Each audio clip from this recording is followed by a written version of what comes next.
Bonjour frères et sœurs, que le Seigneur vous bénisse abondamment. C'est encore une joie pour moi que de me retrouver devant vous pour vous apporter ce que le Seigneur a mis à mon cœur. Que la paix, la joie du Seigneur soit votre partage.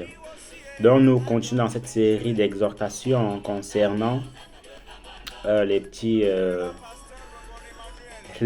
encouragements par la grâce de Dieu. Tout à l'heure, on a vu Onésphore, ce monsieur-là qui a soutenu, qui s'est mis activement à la recherche de l'apôtre Paul dans son ministère, tout simplement.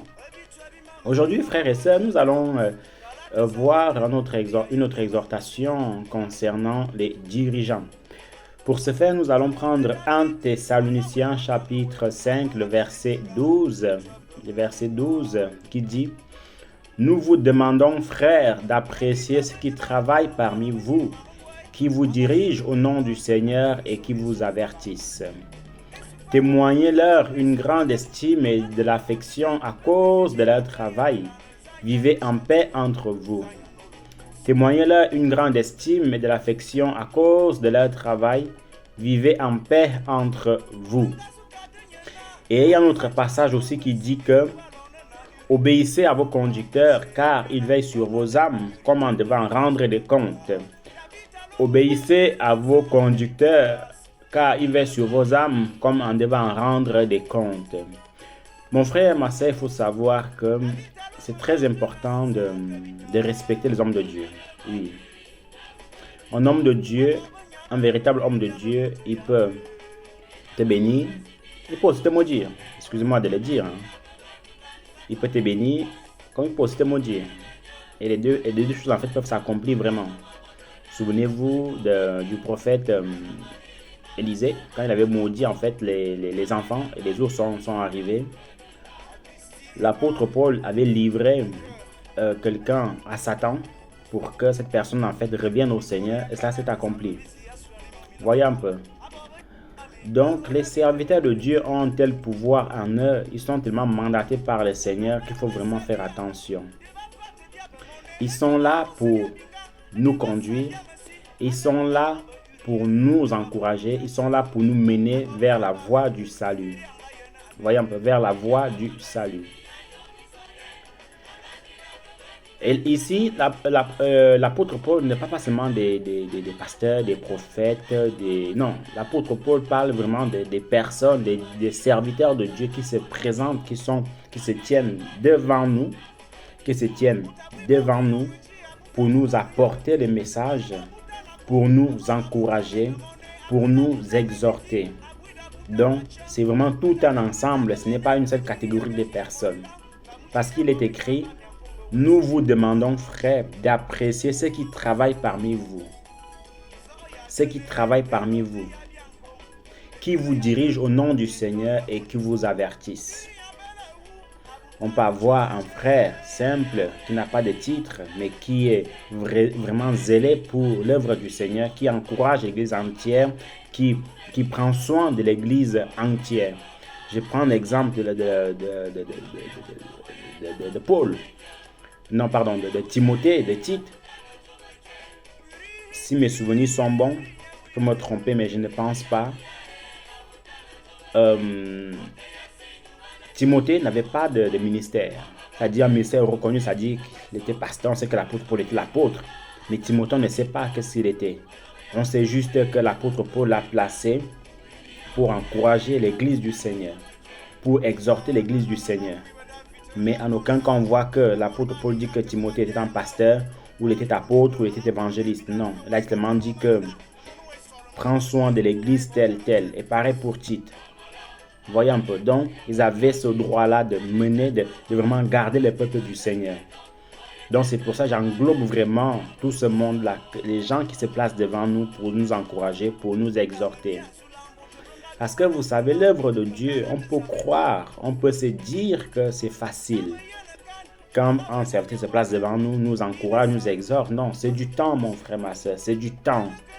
Premièrement, il faut que cela se dispose pour recevoir ce message-là du Seigneur. Il faut que ce dernier médite lui-même la Bible pour venir donner des encouragements. Voilà pourquoi la Bible dit qu'on ne donne que ce que l'on a. Qu'est-ce que tu as, que tu n'as reçu? Donc, nous donnons seulement ce que nous avons.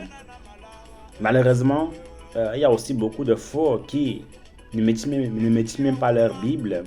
Ils vont seulement sur Internet, ils tapent des messages où dès qu'ils commencent à vous encourager, ils vous parlent de tout et de rien, de leur voyage, de leur famille, de leurs animaux, de leurs chaussures, de leurs vêtements. Ils utilisent maximum de versets bibliques qu'ils utilisent.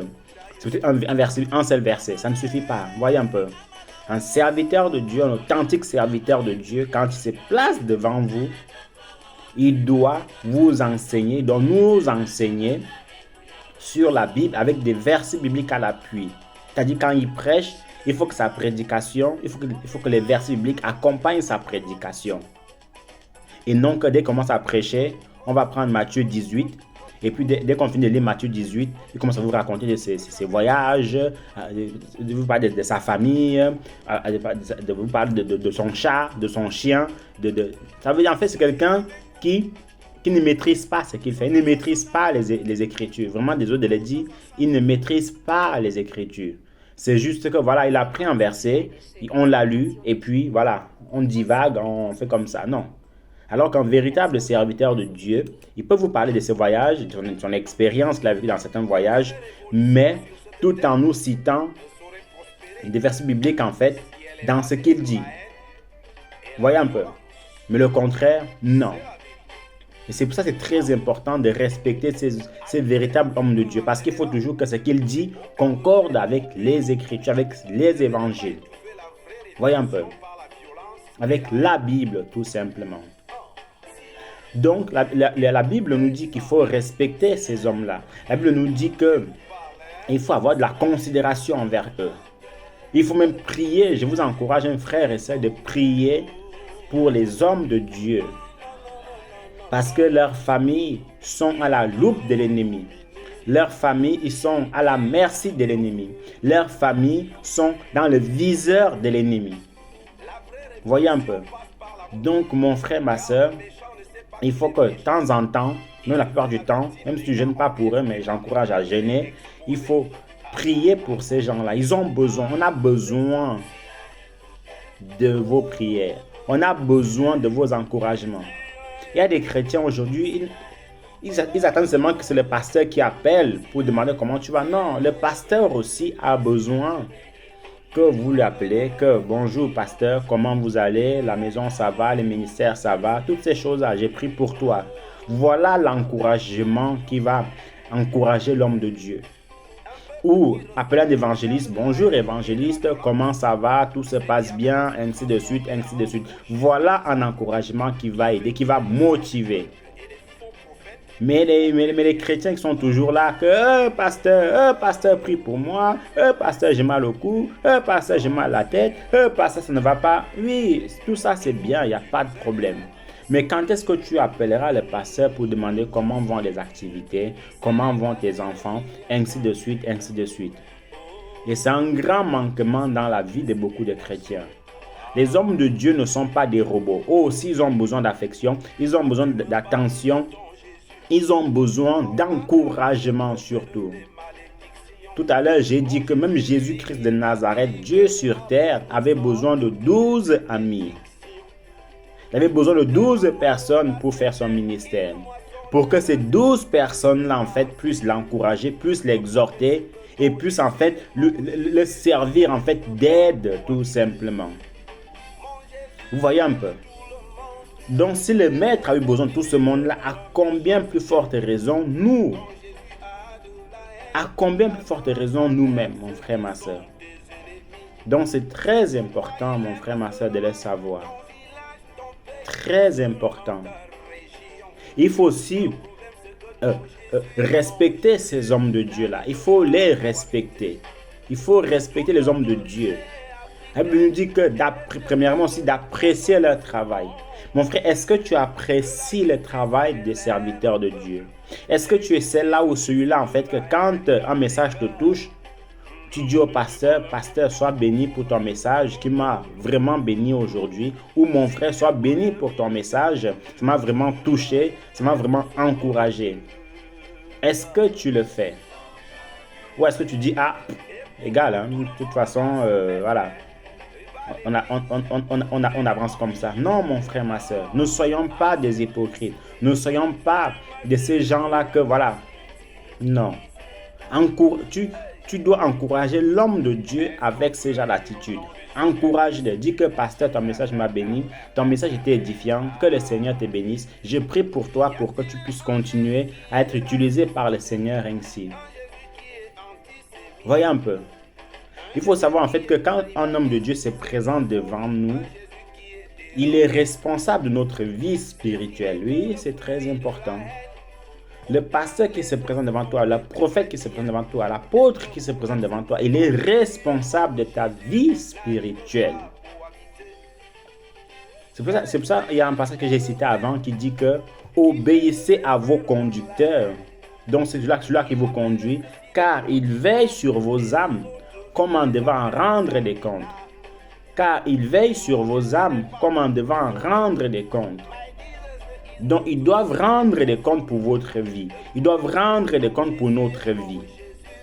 Oui, parce qu'il y a quelque chose qu'on ne doit pas ignorer.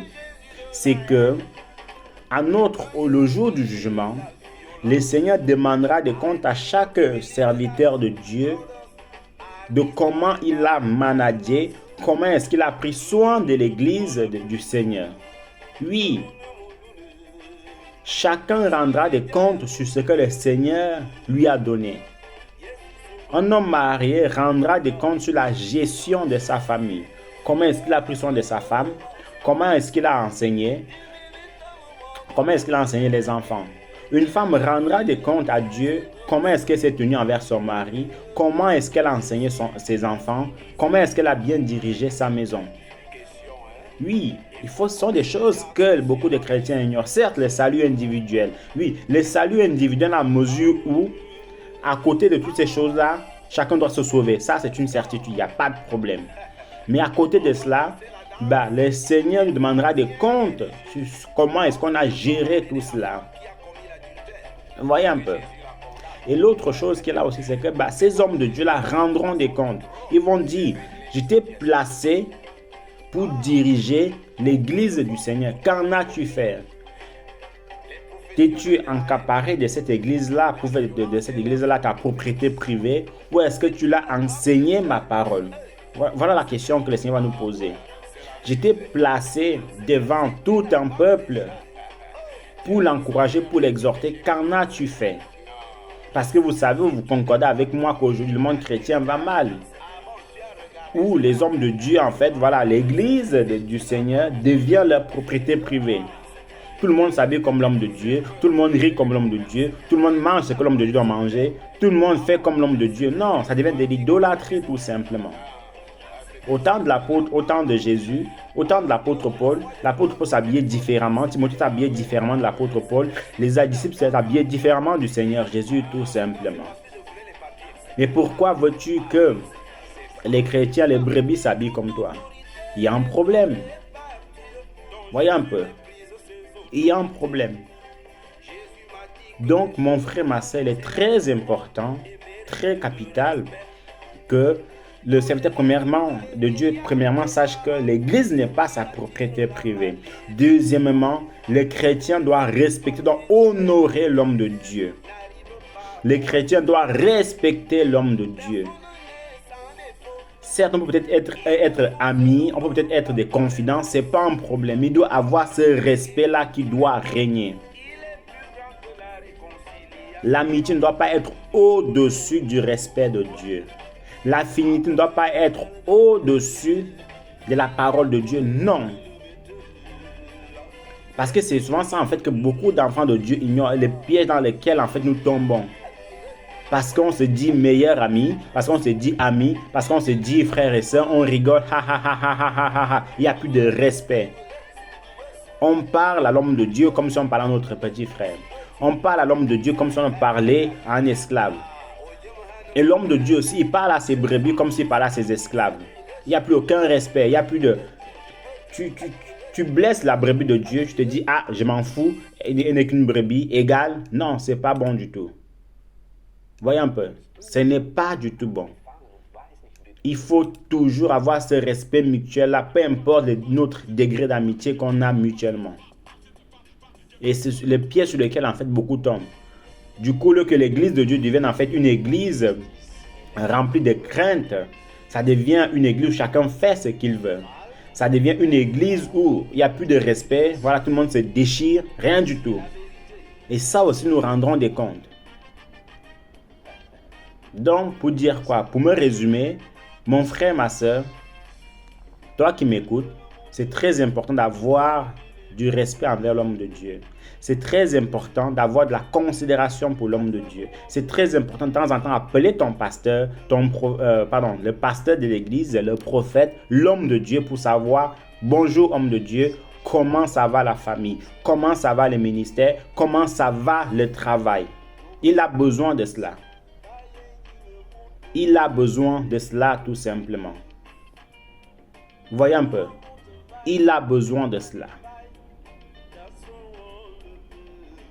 Donc, mon frère, ma soeur, l'homme de Dieu aussi, par la grâce de Dieu, l'homme de Dieu aussi, voyez-vous, il doit aussi respecter les brebis. Il doit aussi respecter cela qui conduit. Soyez abondamment bénis, frères et sœurs. Amen.